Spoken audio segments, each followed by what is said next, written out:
Hello, this is Gas 102, and this is part 2 of 2.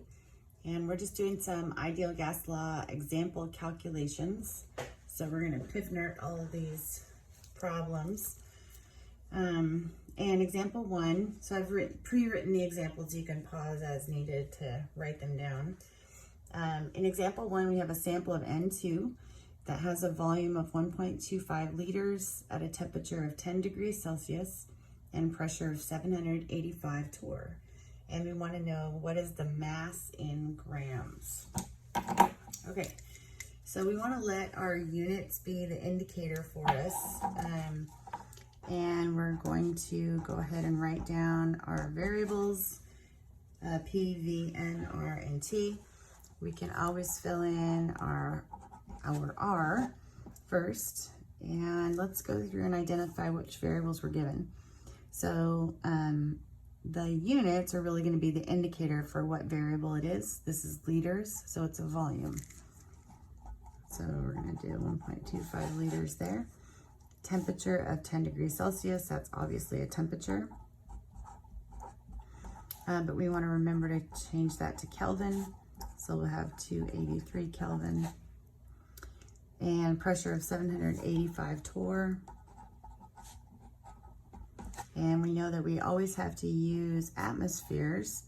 So we're going to convert this to atmospheres. We know 1 atmosphere is 760 torr. Do a quick conversion.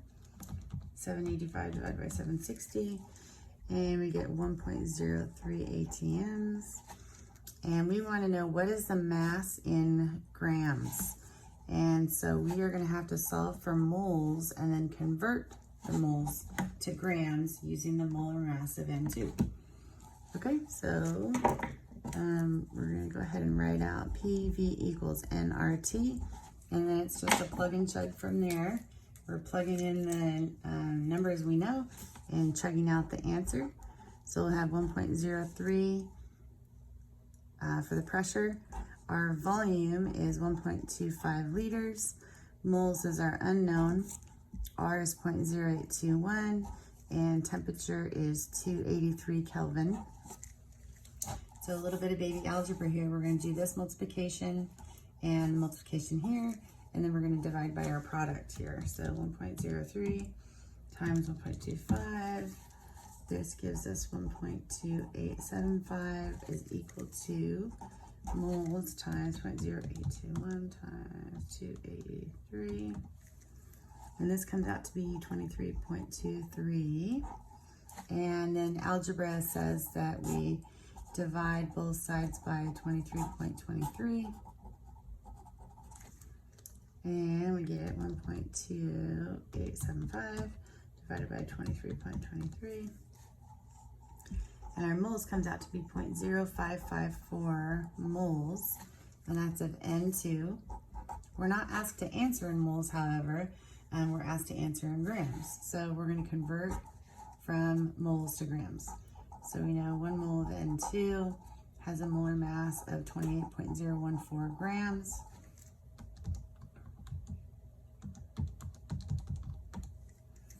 And we get a mass of 1.55 grams. There it is.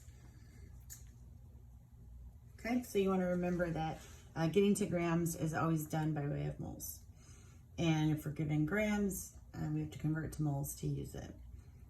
So example 2, what is the temperature of a sample of CH4 with a mass of 2.50 grams and a volume of 2.50 liters and a pressure of 95 kilopascals? So let's go ahead and write down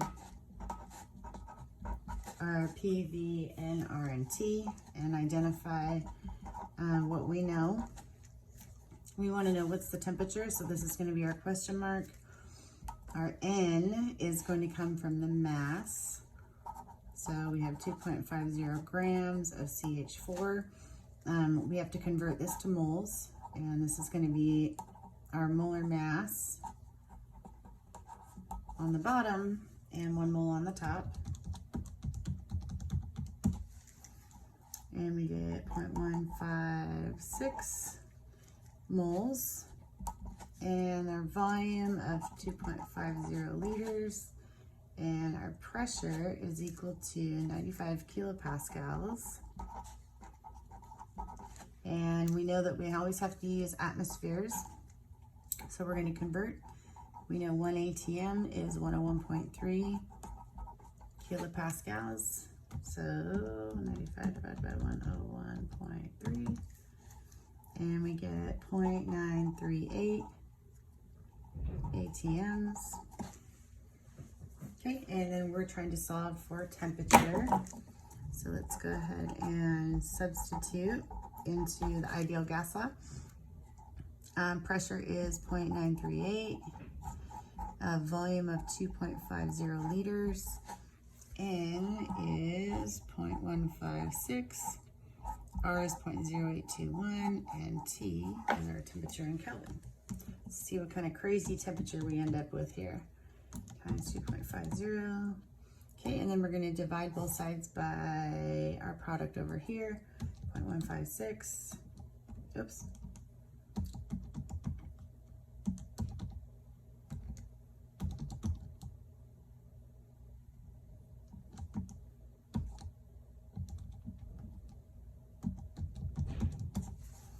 Okay, our temperature comes out to be 183 Kelvin, which is really cold. Okay, so that is our example number 2. And so again, we're going always back to atmospheres and always back to moles. Okay, in example 3, we want to know what volume in milliliters, it's kind of a side, will a sample of CO2 occupy if its mass is 3 grams at a temperature of 25 degrees Celsius and a pressure of 10.7 psi. So we're going to have our Pivnert down the left-hand side, and we're asked for volume, so this is our question mark, and our pressure is 10.7 psi. I just forgot the conversion, it's 14.7.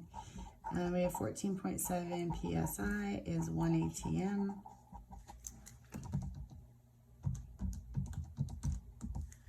And we get 0.728 ATMs here. Volume is our unknown. N is going to come from the 3 grams of CO2, and of course we're going to convert to moles. And this is 44.009 grams per mole. So 3 divided by 44.009, and we get 0.0682 moles. R, of course, is 0.0821, and our T is 25 degrees Celsius. And we'll add 273 to that and get 298 Kelvin. And I'm just going to scooch this over just a little bit, give me some more space. And then we'll write out our ideal gas law. We'll substitute 0.728 times the volume, which is our unknown. N is 0.0682. R 0.0821. And then right there should go 298 Kelvin. And algebra says that we do this multiplication here and then divide by 0.728 on both sides to cancel the 0.728. So we're going to go 0.0682 times 0.021 times 298 and divide by 0.728. And we get our volume equals 2.29 liters. Oops, okay, and then I'm asked to answer not in liters, but in milliliters. So we're gonna go 2.29 liters, and we know that 1 liter is 1,000 milliliters. So that's gonna give us 2,290 milliliters. All right, let me just scooch back over here. Focus on the whole page. So I tried to give some different examples where we had to do some conversions from grams to moles or moles to grams, temperature conversions and pressure conversions. And hopefully that will take care of all the different problems on gas 4 and 5. And be sure you email me with questions if you have any. I'm happy to do a video hangout on Google Hangouts if you need face-to-face tutoring or anything like that. So I'm here to help. All right, I hope you guys are doing good. Take care.